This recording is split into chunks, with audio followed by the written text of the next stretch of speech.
Shake of Faith. Sa Tagalog, pananampalatayang di mauuga. Marami kasi yung Tagalog natin dyan eh, pag tinanong po natin. So, I believe, pwede po itong maging challenge, maging sa mga unang mananampalataya pa o bago man. Kasi po ang pag-uusapan po natin ay mga kabataan. Si Shadrach, Meshach, Abednego at si Daniel. Actually, yung ating chapter na pag-aaralan ay 3.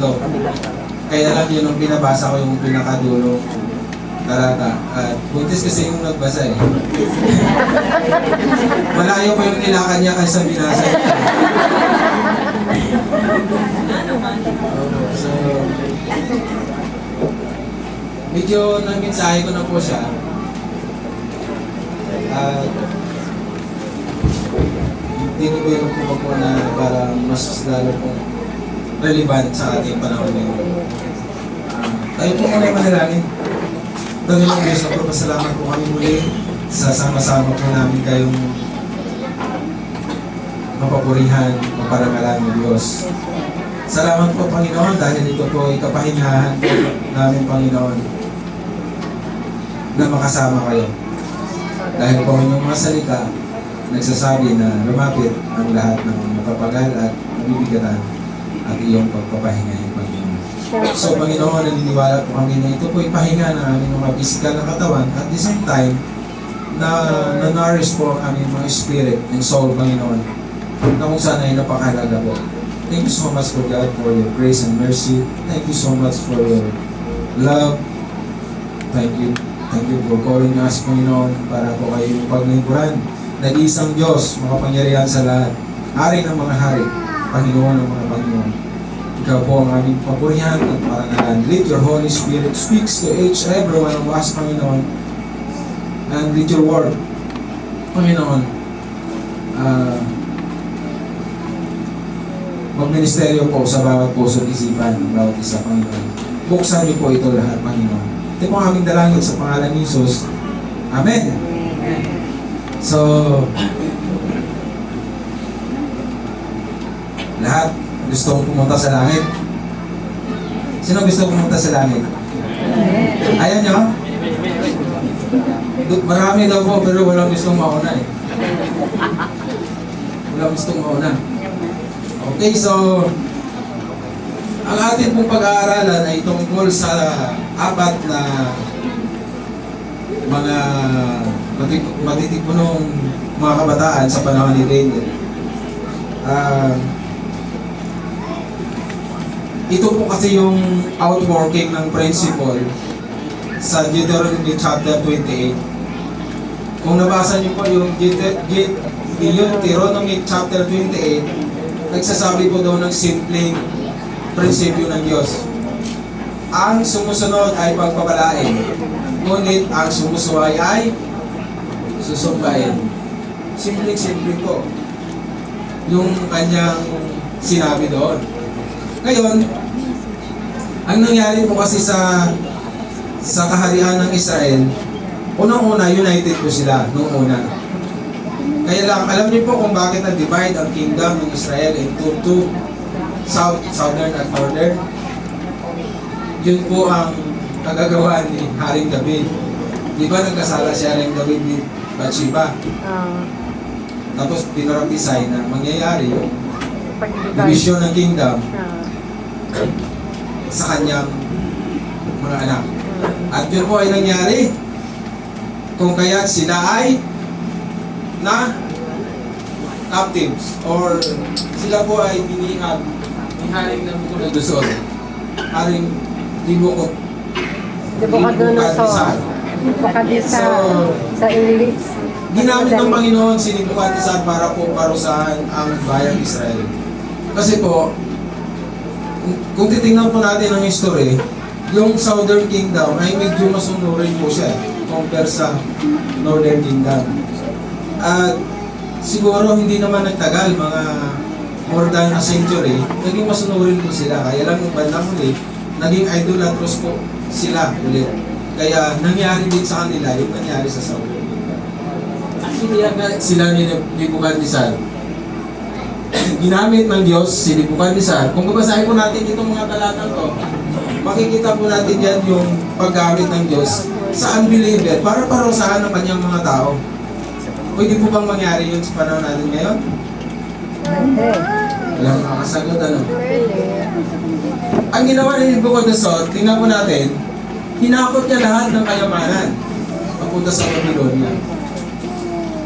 Hinakot niya. Tapos, para bagang ang labas ay natalo ng Diyos ni Nabucodonosor, yung Diyos ng mga Israelita. At ang ginawa pa po niya, binihag niya yung mga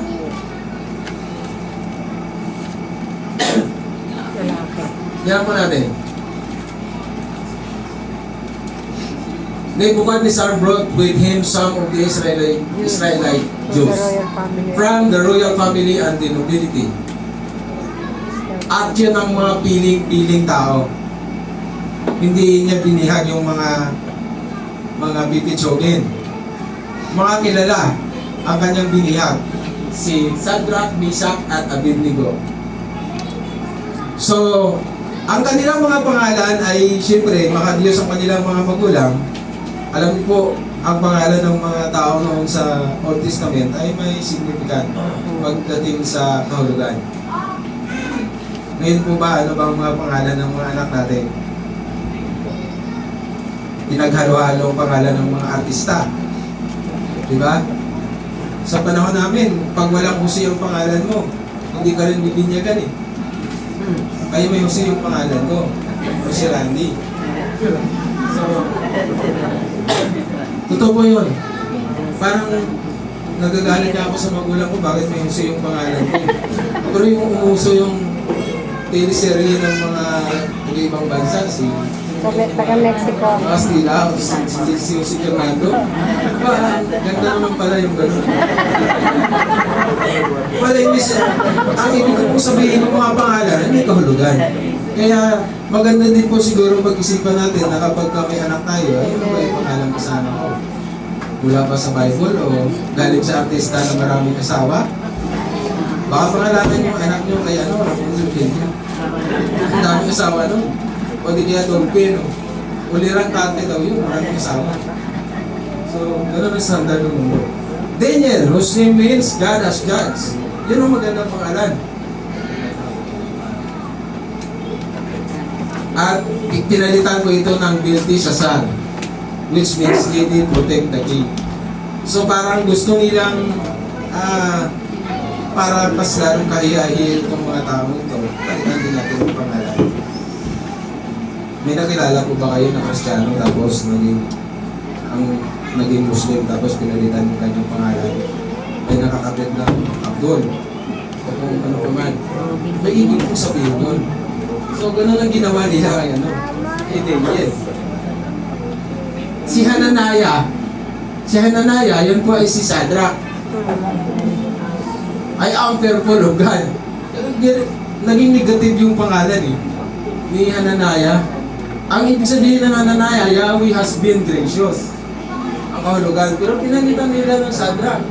I am fearful of God. Takot siya sa mga Diyos-Diyosan. Diba? Si Misael naman, who is what God is, was given the name Meshach, which possibly was from the Akkadian verb Misako, meaning I am despised. Bakit ano? Despised, contemptible, humble before my God. Diyos-Diyosan na naman. So, tayo po, alam natin na hindi tayo sumasama sa mga Diyos-Diyosan. Kaya yung talata na binasa kanina, ano yun? Statement of faith yun. Ang tapang na. Balikan po natin sa Tagalog. Basahin po natin. 15 or 13. Chapter 3 verse 13. Tagalog ha. Nagalit si Haring Nabucodonosor nang marinig ito at ipinatawag niya sina Shadrach, Meshach at Abednego. Shadrach, Meshach at Abednego, totoo bang hindi kayo sumasamba sa rebultong pinagawa ko? Tanong ng hari. Iniutos ko sa inyong sumamba kayo sa ipinagawa kong rebulto na sa sandaling marinig ninyo ang tunog ng mga instrumento. Kung hindi, ipahahagis ko kayo sa naglalagablab na pugon. Tingnan ko lang kung may Diyos na makapagliligtas sa inyo. Sinabi ni Shadrach, Meshach at Abednego, magalang ka, mahal na hari, wala po kaming itutol sa inyo tungkol sa bagay na ito. Gawin ninyo kung iyan ang gusto ninyo. Ang Diyos na aming pinaglilingkuran ang magliligtas sa amin sa pugong iyon at sa inyong kapangyarihan. At kung hindi man niya kami ito, man niya gawin ito, hindi pa rin kami sasamba sa rebultong pinagagawa ninyo. Aste, kaya mo yun? Baka kay kapitan ka lang, load ka na. Hari yan. Hindi basta-basta hari si Nabucodonosor. So, ganun sila magsalita sa hari. Mahal na hari, kung ayaw man ninyo, hindi pa rin kami susunod sa inyo. Hindi mataas ang boses, pero matigas ang puso. Si Azariah naman po, Yahweh himself, kinalita ng Abednego, or na ibig sabihin, servant of Nebo. Si Nebo ay isang Diyos-Diyosan ni Nebuchadnezzar. Son of Bel was the Babylonian god of writing. He was also known as Nebo. So the names he gave the four men signify that they were to be subject to Babylonians' god. Subject to the Babylonians' god. Isa pa pong purpose ni Nebuchadnezzar para sumunod talaga ang Southern Kingdom sa kanya. Bibihagin ko ng mga prinsipe, mga sikat na tao, para ang kanilang submission sa amin ay magpapatuloy. So ganun ang technique, ganun ang strategy ni Nebuchadnezzar. Ngayon po, ang tanong natin, nasasagot din, ano-ano ang mga palatandaan ng isang pananampalatayang tunay at hindi bumibigay? Sa panahon po natin ngayon, marami sa ating bumibigay pagdating sa pananampalataya. Kunin po natin ang unang puntos natin sa chapter 1. Batayan niyo po ang inyong mga Bible. Chapter 1. Hindi pa natin.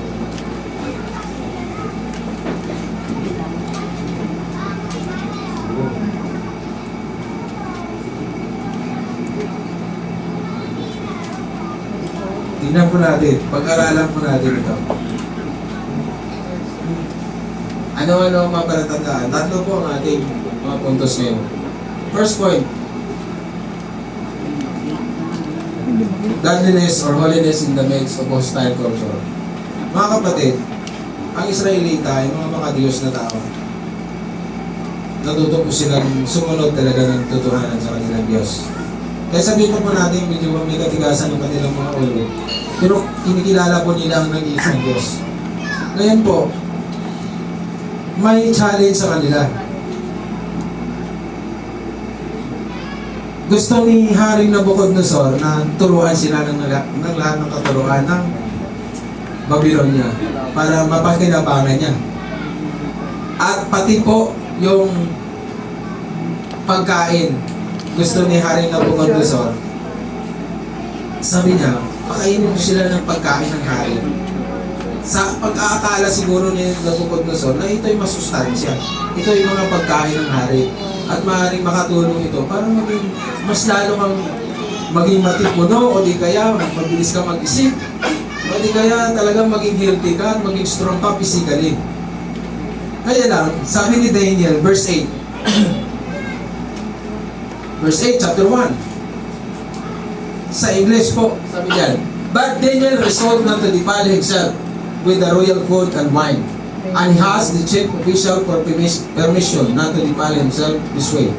Now God had caused the official to show favor and sympathy to Daniel.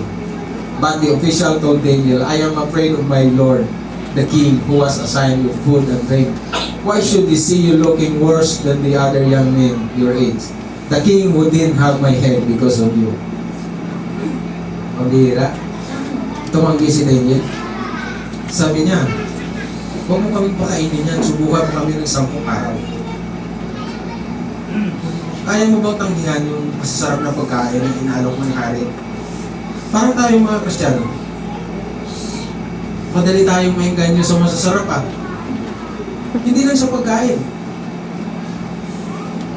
Sa amin pong dinaluhang pastoral forum, may natutunan po kami about biblical imagination.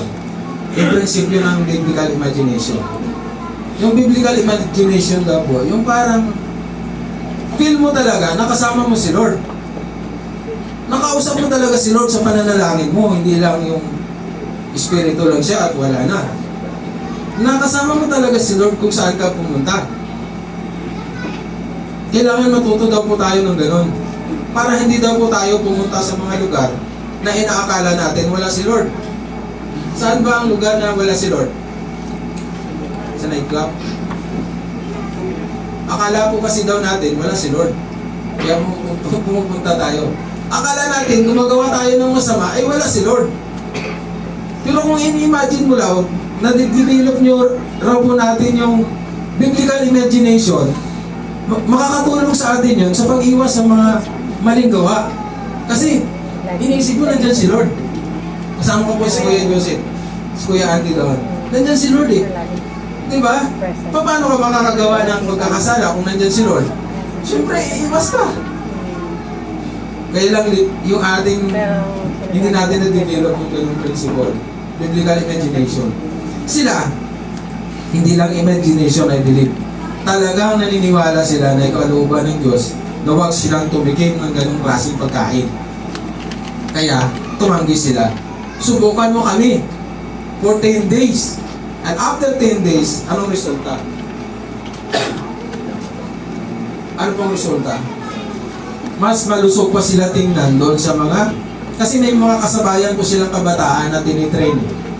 Yun siguro talagang walang pakundangan sa kung anong binibigay sa kanila. Ang resulta po, naging mas malusog yung tatlo, pati si Daniel, kaysa doon sa mga kumakain ng karning masasarap na mula sa pagkain ng hari. Mga kapatid, napakagaling ni Satanas gumawa ng paraan para maging mukhang masarap ang isang bagay na kung saan kapag ka nakagat mo na, nahawakan mo na, o nandun ka na, mahirapan kang lumabas. Ganyan po ang nangyari kay iba, di ba? Dahil sa paningin yun tinignan niya, masarap. Tinikman.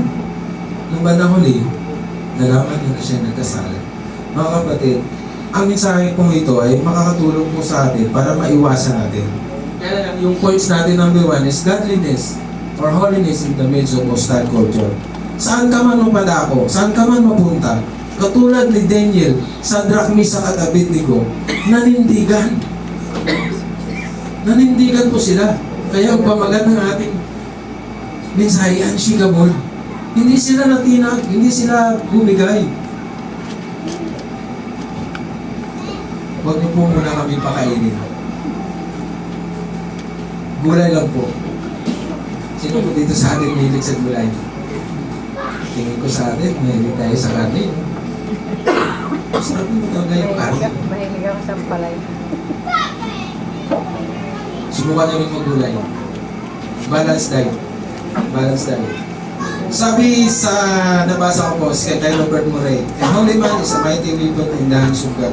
Mga kapatid, kung talagang tayo na-resolve natin sa ating sarili at commitment natin sa Lord na maging kalugod-lugod ang ating buhay, palagay ko at ako'y naniniwala na tayo maging kagamit-gamit sa kamay ng Diyos. Kaya lang ang question sa ating henerasyon ngayon, sino bang sikat? Ano bang uso? In ka pa ba? Kaya halika na dito. Kahit bawal, tuloy natin ito. Kasi ito ay uso. Si Shadrach, Meshach at Abednego nanindigan. Kaya holiness in the midst of hostile culture. Masyado pong malayo yung practice ng mga Babylonia compare sa mga tao ng Israelite. Sa pagkain, sa pagsamba sa Diyos, higit sa lahat. Kasi sa chapter 3, nagpatayo ng revolto si Nebuchadnezzar na gusto niyang sambahin. Doon nga, nagkainitan eh. Yung nanindigan ko. Daniel served as an outstanding example of godliness in the exiles. Nasa exiles po sila. Di ba tendency mo? Paghawa ka na ng isang tao, your tendency is to praise him, to obey him. Kasi siya nagpapakain sa iyo eh. Hawak niya buhay mo. Di ba? Parang ganun yung nangyayari po sa atin. Pagka hanawakan tayo ni Satanas, susundin mo siya. Hawak niya buhay mo. Hawak sila ni Nebuchadnezzar. Wala silang, parang malabo yung tsansa na dadaigin natin dito kasi makapangyarihang bansa ang Babylonia that time. Malabo ang tsansa. Pero nanindigan ko. Godliness in exiles. Example, napakagaling. Sa atin ngayon, sa panahon po natin, para maging relevant yung mensahe natin. Saan ka ba napupunta palagi na nababahiran ng kasalanan ang iyong pananampalataya? Sino ba may hawak sa buhay mo? Si Haring Nebuchadnezzar o ang Diyos? Haring Nebuchadnezzar, pwede po nating i-symbolize yun na siya ay naghahari ngayon sa ating mundo. Tapos tayong lahat ay sumusunod. Ganun po ba? Ang mga Christians, mga kapatid, stand up. Paano ba tayo namumuhay sa magulo at hindi patas na komunidad? Doon po, hindi naman magulo yung komunidad, kaya lang hindi patas. Kasi gusto nila pakainin yung 3 or 4 ng kanilang pagkain na kung saan ay pinagbabawal sa kanilang reliyon. Pagkain. Baka mga Adventist to, no? Puro gulay. Sa atin po, bilang mga Kristiyano, ano ang pinagbabawal sa atin?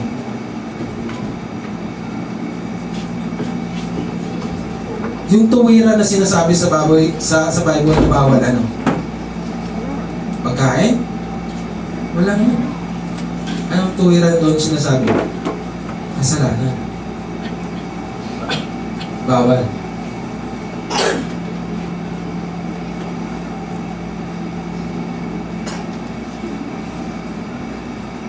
Ang bawal ay always bawal. Pagdating sa paningin ng Diyos. Kaya lang, sa mga tao, ginagawa nilang hindi bawal. Katulad ng issue ng sugal, taas kamay yung nagsusugal. Awag na pala, makakahiyan naman. Ang sugal ba ay Bawal. bawal? Sinabi ba sa Bible? Hindi, no? Ay, legal eh. May kasi yun nga tayo eh. Walang tuwiran. Narinig niyo na ba yung sinasabi? Hindi lahat ng legal ay moral. Narinig niyo yun? Oh. Pag nagsusugal ka, anong ginanasa mo? Pera ng kapwa mo. Pasok yata yun sa do not covet thy neighbor's ari-arian. Tama ba? Gusto mo kasing mapunta sa iyo yan eh. Yung hindi sa iyo. Kaya ang tawag mo, diversion. Tama? Diversion ng truth. Salita ng Diyos. Tandaan po natin, paano ba tayong namumuhay sa mundo magulo at hindi patas? Holiness. Yan ang gusto ng Diyos sa atin. Mahirap po yata, Pastor, maging banal. Mahirap po talaga yun. Kaya nga, i-develop natin yung biblical imagination. Nandiyan ang Diyos. Kasama ko siya. Ano ba yung sabihin ng God is with us? Theory? Ideas? Or totoo talaga? Nakasama natin siya. Totoo talaga nakasama natin siya.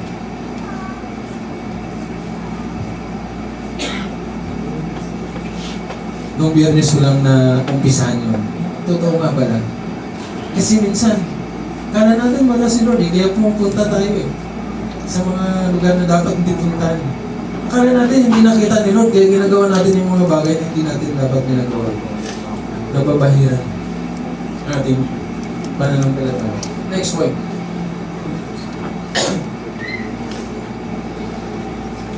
Ano ba ang pananampalatayang ibigay? Decisiveness or determination in tough times. Chapter 2.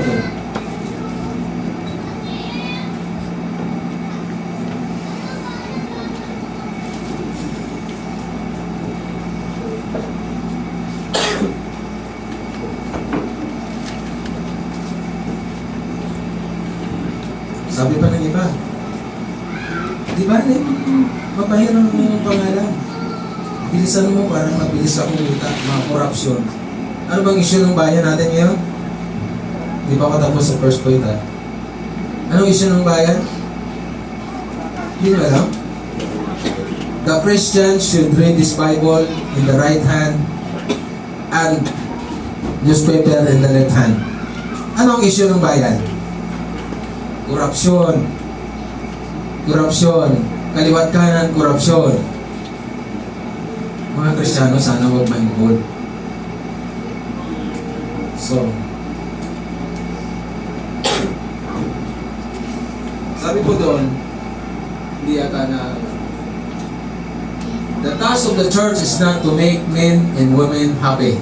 It is to make them holy. Sabi ni Charles Colson. Mas sikat na author yan. Ang gawain ng church ay hindi dapat maging masaya lang ang mga tao sa church, hindi sila dapat maging banal. Yun po ang ginagawa po natin. Bible study, prayer meeting, fellowship, Bible reading, panalangin. Ang holiness, hindi siya overnight. Lifestyle po yan. Lagi mong ginagawa. Masarap magbasa ng Bible, masarap mag-fellowship. Lalo na may kainan. Mga kapatid, pag wala ka daw gana, magpakonsulta eh. Ganun din po sa ating spiritual life. Pag hindi ka naganado, wala ka ng joy sa puso, mag-fellowship, magbasa ng Bible, hindi na matamis ang salita ng Diyos, magpakonsulta. So, magpakonsulta po tayo. Sinabi na nga ng hari eh, na dapat yun ang kainin eh. Pero hindi sila pumayag. Next point.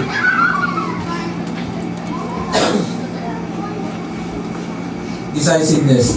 At this, Daniel went into the king and asked for time so that he might interpret the dream for him. Then Daniel returned to his house and explained the matter to his friends Hananiah, Mishael, and Azariah. He urged them to plead for mercy from the God of heaven concerning this mystery, so that he and his friends might not be executed with the rest of the wise men of Babylon. During the night, the mystery was revealed to Daniel in a vision. Then Daniel praised the God of heaven. Mga kapatid, bakit decisiveness or wise decision or determination in tough times? Kasi po, nanaginip si Nebuchadnezzar. Ngayon, ang malabo doon sa panaginip niya, hindi niya sinabi kung ano yung panaginip niya. Gusto niyang mangyari, pati yung kanyang panaginip ay hulaan mo. Diba yung ibang panaginip, sinasabi nila bago mo hulaan? Si Nebuchadnezzar ay napakatuso. Sabi niya, pati panaginip ko, hulaan nyo. Alamin niyo yung panaginip ko. Hindi ko naman sinasabi. Paano mo hulaan yun? Si Daniel, ang ginawa niya, hindi siya nagpanik. Hindi po siya nagpanik. Ginawa niya, pinuntahan niya yung tatlong kaibigan. Pinuntahan niya pati ang hari na, tingnan lang muna. Subukan namin i-interpret yan. Dahil may Diyos na magtuturo sa kanya. At alam niya yun. Mga kapatid, ang nangyari, nahulaan nga niya yung panaginip ng hari. Kaya, hindi sila na-execute. Hindi po sila na-execute. Sa verse 5, chapter 2, the king replied to the astrologers, "This is what I have firmly decided. If you do not tell me what my dream was and interpret, and I will have you cut into pieces, and your houses turned into piles of rubble. But if you tell me the dream and explain it, you will receive from me gifts and rewards and great honor. So tell me the dream and interpret it for me. Biro mo yun, yung parusang yun. Putol-putulin yung katawan mo, gigibahin yung bahay mo. Pag hindi mo na-interpret yung kanyang dream. Tuloy na ako mag- Napapaligiran siya ng lahat ng interpreters, astrologers, pero walang naka-interpret. Pero si Daniel niya. Daniel lang yung naka-interpret. Kasi sabi sa verse 19, during the night, the mystery was revealed to Daniel in a vision. Then Daniel praised the God of heaven. Pinakita sa kanya kung ano yung panaginip ng hari. At in-explain niya kung ano yung panaginip ng hari. Paano ba mahulaan yun? Maganda yung pagkilos ni Daniel. Wise move, wise decision, winning move kung sa basketball. Malapit na eh. Ilang segundos na lang eh. Pinanalo pa ni Daniel, oh. Ganyan kami sa basketball. Anong first move niya? Pumunta sa hari, nakiusap. Tapos pumunta sa kanyang mga kaibigan, ipanalangin natin ito. And then the answer of the Lord nireveal sa kanya. Alam niya, his decisiveness and appropriate action spared the lives of many. Pati yung mga manghuhula doon, na hindi nakahula, spared yun. The degree of maturity of a person attains is directly proportional to his ability to make wise decisions. No, kapatid, sa ating mga Kristiyano, kailangan din po natin ma-develop yung wisdom from the Lord. At kailangan po natin sa pang-araw-araw po natin mga desisyon, no? Pagdidesisyon na maghanap ng trabaho, kurso, ano ba ba? Pagpili ng mapapangasawa mo, lalo na. Pagpili ng mga taong samahan mo, wise decision. Si Solomon, tinuturuan niya po tayo ng love wisdom.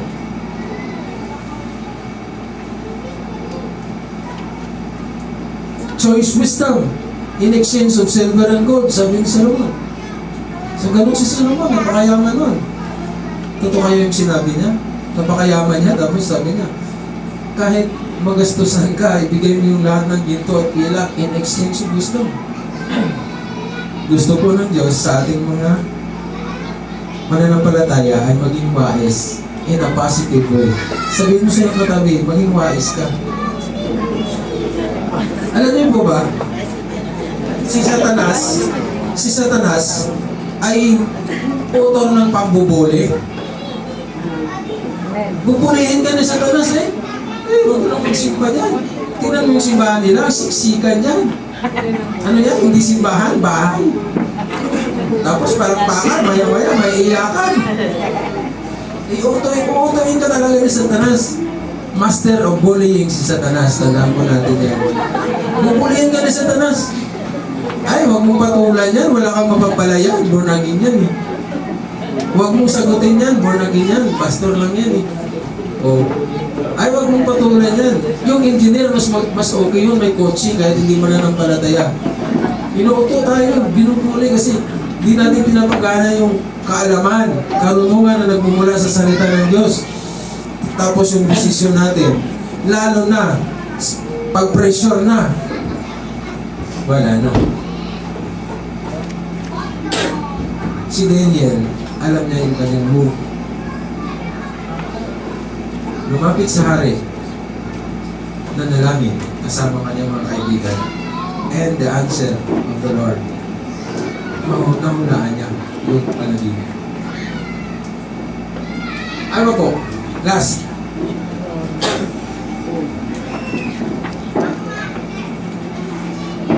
Last point po natin. Boldness in front of threatening king. Hindi basta-basta hari si Nebuchadnezzar. Hindi basta-basta hari.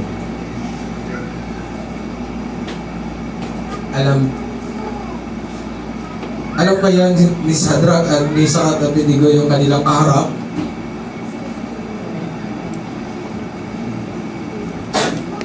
Sabi ni Shadrach, basahin po natin. Excuse. Replied to the king, O Nebuchadnezzar, we do not need to defend ourselves before you in this matter. If we are thrown into the blazing furnace, the God we serve is able to save us from it, and He will rescue us from your hand, O king. But even if He does not, we want you to know, O king, that we will not serve your gods or worship the image of gold you have set up. Masyado nang lumaki ang ulo, sumikat na si Nebuchadnezzar. Nagpatayo ng rebulto, chapter 3 verse 1. Ano ang taas? 90 feet. At ang lapad ay 90 feet din. Ay, ano 9? Tama. Si Haring Nabucodonosor ay nagpagawa ng rebultong ginto. Siyam na pong talampakan ng taas at siyam naman ang lapad. Nang mayari, ipinatayo ni Edward sa kapatagan ng Dura, Babylonia. Pagkatapos, ipinatawag niya ang mga gobernador. Katulong ng gobernador, komisyonado, ingadyaman, hukom at iba pang pinunong bayan para sa pagtatalaga sa nasabing rebulto. Actually, mga pinuno na sila sa Shadrach, Meshach at Abednego at Daniel, gawa ng nahulaan niya nila yung nangyari, kaya na-elevate yung posisyon nila.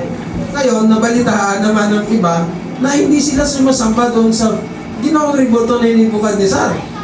Lumago na naman sila kay Nebuchadnezzar. Kaya nga po, sabi diyan, nang nasa harap na sila ng rebulto, malakas na ipinahayag ng tagapagbalita, iniutos sa lahat ng tao mula sa 5 bansa at wika na magpatira pa at sumamba sa rebultong ito sa sandaling marinig ang tunog ng tambuli, flauta, kudyapi, alpa at iba pang instrumento ng musika.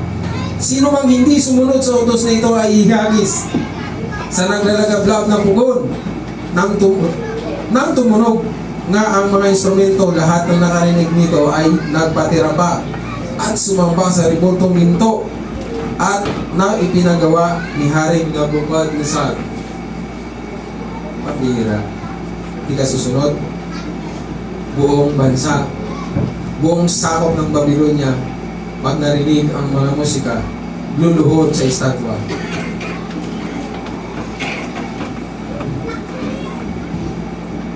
Gano'n ka ba katapang magsalita sa harap ng malupit at makapangyarihang hari?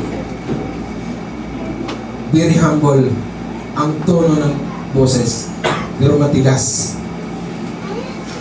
Kung ikaw ang hari, anong gagawin mo sa kanila?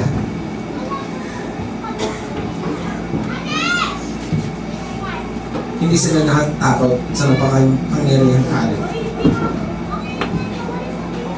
Careless statement of faith.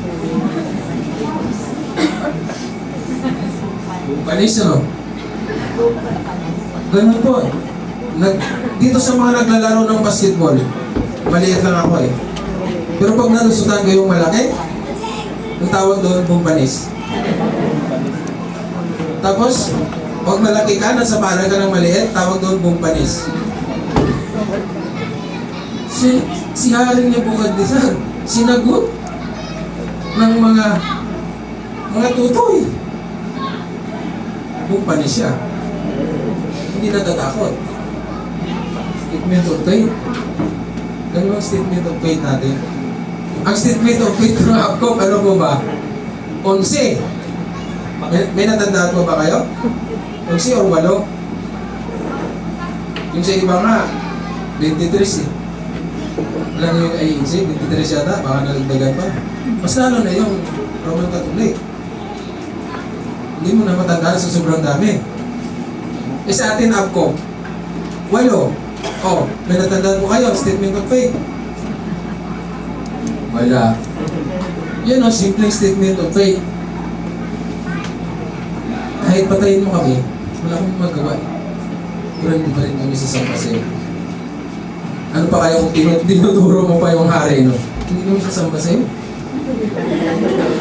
Hindi kami sasama sa pinatayo mo. Eh kung ganun pa yung gesture mo, no? Ay, lagot ka. Ayun na nga ang nangyari. Itinapon sa pugon, 3. At the rest is history. Ang galing ng kanilang ginawa. unshakable. Yun talagang totoong unshakable na nakita ko sa Bible. Maliban po sa mga history natin, pag binasa natin ang madugong kasaysayan ng Kristyanismo, matindi ang dugo na dumanang nakarating sa atin ang pananampalatayang ito.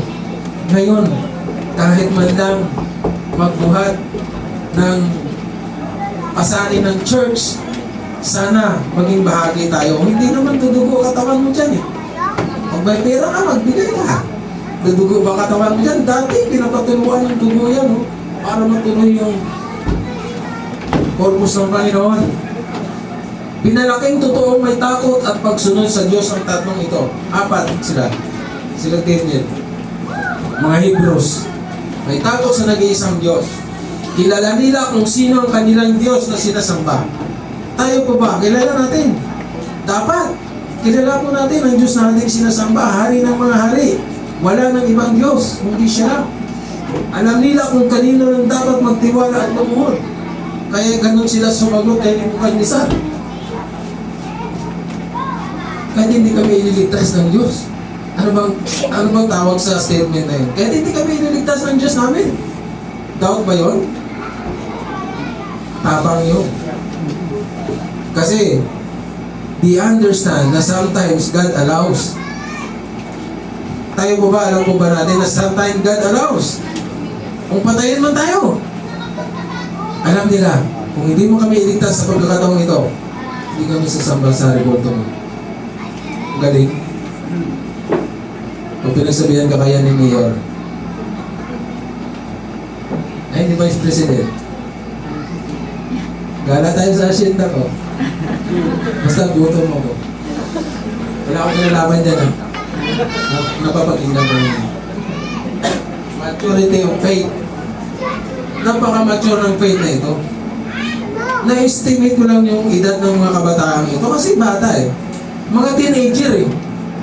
Siguro kung kaedad natin, mga 18 pataas, o hindi sila lalagpas ng 30. 20 to 21. Ganun sila katigas manindigan.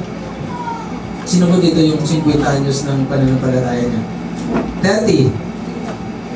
Siguro pag 30, may ano na yan sa gitna. Yung kahoy ba? Di ba yung kahoy pag tumanda, may matigas sa gitna? Mga ganun na yung pananampalataya, matigas na. So hindi na mas-shake yun. Unshakable na po yun. Uy! Bakit puti? Bakit ano? Si Chrysostom, alam nyo? Kilala niyo si Chrysostom? Hindi ko rin kilala yan eh. First century Christian. Church Fathers.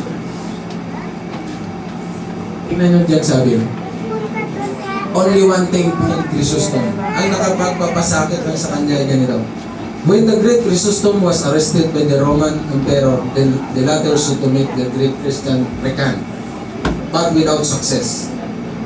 So the emperor discussed with his advisors what could be done to the prisoner. Shall I put him in a dungeon? The emperor asked.